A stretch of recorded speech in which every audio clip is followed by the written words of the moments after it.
संस्कृत मित्राणि नमो नमः। मैं पूर्णिमा शर्मा आज कक्षा अष्टम की संस्कृत दीपकम पुस्तक से तृतीय पाठ सुभाषित रसम पीत्वा जीवनम सफलम कुरु। सुभाषित रस को पीकर जीवन को सफल करो का वाचन और अर्थ लेकर प्रस्तुत हुई हूँ। इससे पहले की वीडियो में आपको इस पाठ के शब्दार्थ का वाचन कराया गया है। प्रारंभ करते हैं पाठ। पितामही एकाम नूतनाम कथाम कथयतु। देखिए, आप एक छोटी बच्ची देख रहे हैं यहाँ पर और एक बूढ़ी वृद्ध महिला देख रहे हैं जो इसकी दादी है। तो पितामही कहते हैं दादी को, हे दादी एक नई कथा कहो या सुनाओ। हे वत्से तुम प्रतिदिनम तू कथाम शृणोसी। हे पुत्री तुम प्रतिदिन तो कथा सुनती हो। अद्य नीति श्लोकान शृणु। आज नीति के श्लोकों को सुनो। नीति श्लोका, अब इस बच्ची के लिए नीति श्लोक जो है नई चीज़ है, तो वो कह रही नीति श्लोक आम। हाँ, नीति श्लोका, नीति श्लोक। नीति श्लोक का नाम सुभाषितानी। नीति श्लोक नाम है सुभाषितों का। तो अब नया शब्द और मिला उसे, सुभाषित। तो वो कह रही है कि किम नाम सुभाषितानी, सुभाषित नाम किसका है। सुष्ठु भाषितानी इति सुभाषितानी अर्थात शोभनानी वचनानी। सुष्ठु भाषितानी यानी अच्छी तरह से बोलना, यह सुभाषित है अर्थात सुंदर वचन बोलना। तानी सर्वदा जननाम हिताय भवंती, उनसे सभी लोगों का हित होता है। सुभाषित पठनेन का लाभा, सुभाषित पढ़ने से क्या लाभ है। तो दादी ने क्या उत्तर दिया, सुभाषित पठनेन आदर्श मानव जीवन निर्माणाय प्रेरणा प्राप्यते। सुभाषित पढ़ने से आदर्श मानव जीवन निर्माण के लिए प्रेरणा प्राप्त होती है। मानव जीवन से सुखाय समृद्धि च सुभाषिता नाम पठन से आवश्यकता अस्ति। मानव जीवन की सुख के लिए और समृद्धि के लिए सुभाषित पढ़ने की आवश्यकता है। या सुभाषितानि पठित्वा कार्यक्षेत्रे तस्य ज्ञानस्य प्रयोगम करोति सा बहून लाभान प्राप्नोति।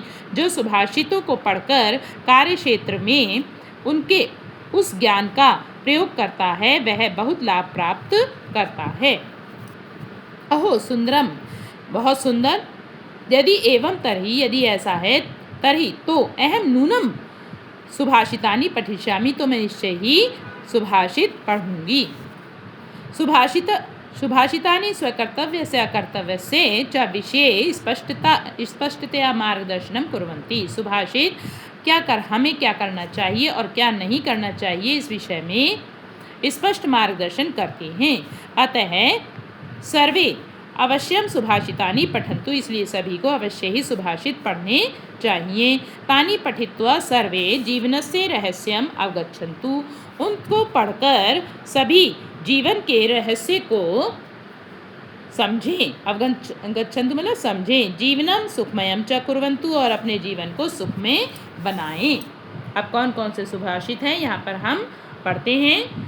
गायन्ति देवा किल गीतकानि धन्यास्तुते भारत भूमि भागे स्वर्गापवर्गास्पद मार्ग भूते भवन्ति भूया पुरुषाः सुरत्वा। इस श्लोक को हम इस भावार्थ के माध्यम से समझेंगे। ये मानवाः अस्याम भारत भूमौ जन्म प्राप्नुवन्ति ते धन्याः, जो मनुष्य इस भारत भूमि पर जन्म प्राप्त करते हैं वे धन्य हैं। इति भारत भूमि गुणगानम देवाः कुर्वन्ति, ऐसा भारत भूमि का गुणगान देवता करते हैं। अतः वयम सर्वे भारतीयाः भाग्यशालिनः स्म, इसलिए हम सभी भारतीय भाग्यशाली हैं। धर्म अर्थ काम मोक्ष आदि प्राप्त्यै मार्गभूते अस्मिन् भूखंडे देवाः अपि देवत्वं विहाय मनुष्य रूपेण जन्म ग्रहणार्थम अभिलषन्ति। धर्म अर्थ काम मोक्ष आदि की प्राप्ति के मार्ग में इस भूखंड में देवता भी अपने देवत्व को छोड़कर, विहाय मतलब छोड़कर, मनुष्य रूप में जन्म ग्रहण करने के लिए इच्छा करते हैं। अगला है गुणी गुणम वेत्ति न वेत्ति निर्गुणाः बली बलम वेत्ति न वेत्ति निर्बलाः पिको वसन्तस्य गुणम न वायसाः करी च सिंहस्य बलम न मूषकाः। इसका भावार्थ है गुणवान जनाः अन्येषां सद्गुणान् ज्ञातुं शक्नोति। गुणवान व्यक्ति दूसरे गुणवान को जान सकता है, यानी जो गुणवान है स्वयं वही दूसरे के गुणों को जान सकता है। परंतु गुणहीना जनाः अपरेषां सुगुणान् अवगन्तुं समर्थः न भवति। परंतु गुणहीन व्यक्ति दूसरों के अच्छे गुणों को जानने में समर्थ नहीं होता, अर्थात वो दूसरे के गुणों को नहीं जान सकता जो स्वयं गुणहीन होता है। बलवान जनाः यथा अन्येषां, उदाहरण दे रहे हैं, जैसे बलवान व्यक्ति, अन्येषां मतलब दूसरे,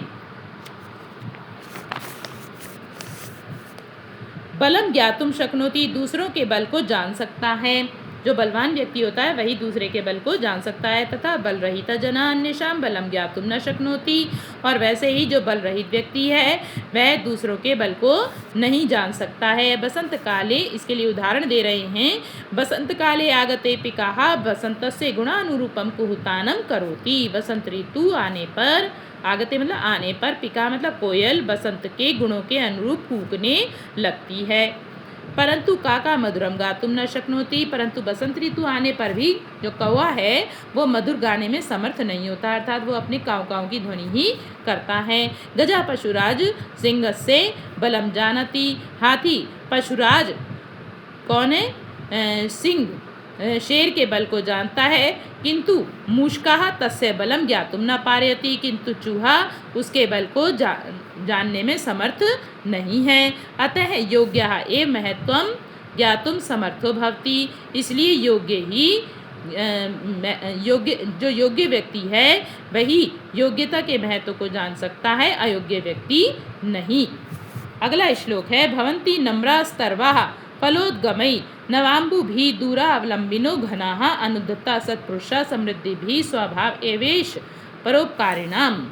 इसका भावार्थ है, समय अनुसारम वृक्षेषु फलानि जायन्ते, समय के अनुसार वृक्षों पर फल उत्पन्न होते हैं। फल भारेण ते वृक्षा नम्रा भवन्ति, फल के भार से वे वृक्ष कैसे होते हैं, नम्रा मतलब झुक जाते हैं। तथा वैसे ही नव जलै परिपूर्ण मेघाः अवनताः भवन्ति, वैसे ही नए जल से भरे हुए बादल, मेघा मतलब बादल, झुके होते हैं। भूमि प्रति आयन्ति वृष्टि च कुर्वन्ति, और भूमि की ओर आकर वर्षा करते हैं, भूमि की ओर आते हैं और क्या करते हैं, वर्षा करते हैं। देखिए आप पिक्चर में भी यहाँ पर देख रहे हैं, अस्मिन् संसारे बहवः परोपकारिणः जनाः सन्ति, संसार में बहुत से परोपकारी लोग हैं। स्व समृद्धि काले ते औदात्यम न प्रकटयन्ति, वे अपनी समृद्धि के समय में अपनी उदारता को प्रकट नहीं करते हैं।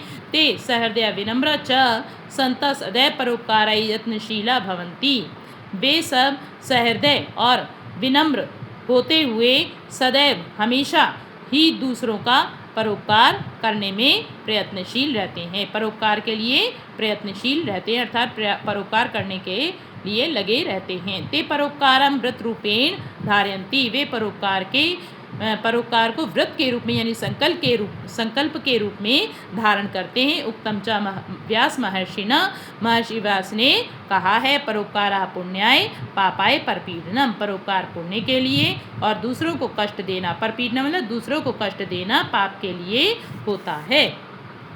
अगला है, यथा चतुर्भिः कनकं परीक्ष्यते निर्घर्षण छेदन तापताड़नै, तथा चतुर्भिः पुरुषाः परीक्ष्यते कुलेन शीलेन गुणेन कर्मणा।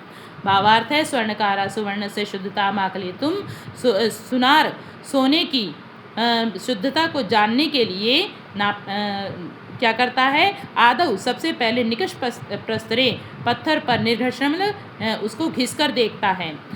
तदंतरम तस्य सुवर्ण से कर्तनम करोति, उसके बाद उस सोने को काटता है अर्थात तोड़ता है। ततः अग्निना दाहिति, उसके बाद अग्नि में जलाता है यानी तपाता है। अंते सुवर्ण खंडे प्रहारम करोति, और सबसे अंत में उस सोने के टुकड़े पर प्रहार करता है। ये भी चतुर्भि प्रकारैः परीक्षय सुवर्णस्य पूर्ण शुद्धताम ज्ञातुम शक्नोति, इन चारों प्रकारों से परीक्षण करके सोने की पूर्ण शुद्धता को जाना जा सकता है।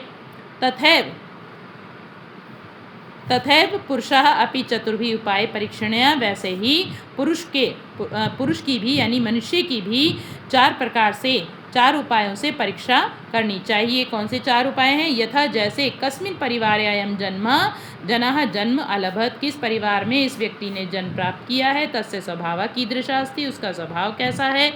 तस्य कीदृशै गुणैः युक्तः अस्ति, वह कैसे गुणों से युक्त है। पुनः सः केन कर्मणा सर्वत्र समादृता भवति, और फिर वह किस प्रकार के कर्मों से सब जगह आदर प्राप्त करता है।